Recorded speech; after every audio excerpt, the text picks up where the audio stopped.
Hello, karibu sana katika kipindi hiki cha dakika 24 na leo tupo dakika ya 8. Huu ni mwaka mpya, mwaka 2026. Tunauanza mwaka vizuri na dakika hii ya 8. Tujifunze umuhimu wa neno la Mungu. Ndugu yangu, kama unataka kuyafurahia haya maisha, kuishi yani bila stress, lijue neno la Mungu. Soma Biblia. Hakikisha kila siku unasoma Biblia. Mimi na utaratibu wa kusoma Biblia kila siku. Soma Biblia, ujue ni nini Mungu anasema kuhusu maisha yako.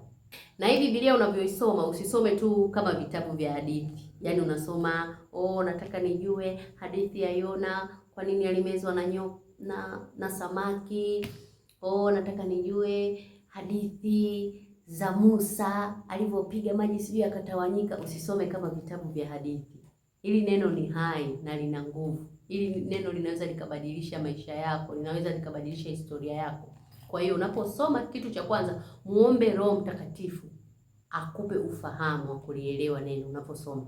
Kila hatua unaposoma, mwambie Roho Mtakatifu, nifundishe hatua kwa hatua. Uanze kusoma Mwanzo mpaka Ufunuo. Ukifuatilia vizuri ukurasa wangu wa Facebook pamoja na Instagram, kule na posti masomo ya Biblia kila siku. Kwa hiyo utaweza kujifunza Biblia inasema nini. Biblia imeandikwa maisha yetu, nini tunatakiwa kufanya, nini hatutakiwi kufanya. Mwongozo mzima wa maisha yako upo kwenye Biblia. Kwa hiyo tunapoanza bado tupo mapema kabisa, Januari. Hii ni Januari. Tunapoanza hii Januari, anza kwanza na neno. Usiondoke tu nyumbani, hakikisha umesoma neno la Mungu.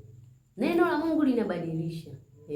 Mimi nakumbuka nimeanza kusoma Biblia mwaka 2023. Nimesoma ule mwaka mzima kuanzia Mwanzo mpaka Ufunuo. Nimeisoma Biblia yote. Nikaimaliza. Mungu ni mwema. Mwezi wa 9 nilikuwa mimi napenda sana kunywa pombe, lakini mwezi wa 9 2023 niliacha pombe. Natangia siku hiyo yani kiu ya pombe imeondoka kabisa. Neno la Mungu. Mungu anakupa ufunuo, anakufundisha taratibu. Roho Mtakatifu, naomba nifundishe, anakufundisha. Biblia hii utaielewa.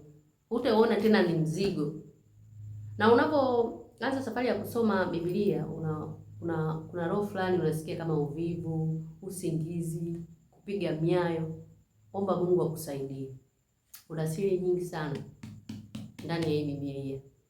Yaani anza leo kutaka kujua siri gani iko. Usisome tu, Zaburi, Bwana ndiye mchungaji wangu, sitapungukiwa lakini tu sijini na nini.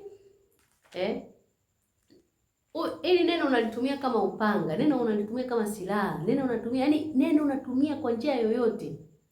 Unaumwa, neno linasemaje kuhusu magonjwa? Akusamehe maovu yako yote, akuponya magonjwa yako yote. Wewe ni hujapata mtoto, uko kwenye ndoa hujapata mtoto. Neno linasemaje kuhusu watoto? Hakutokuwa na tasa.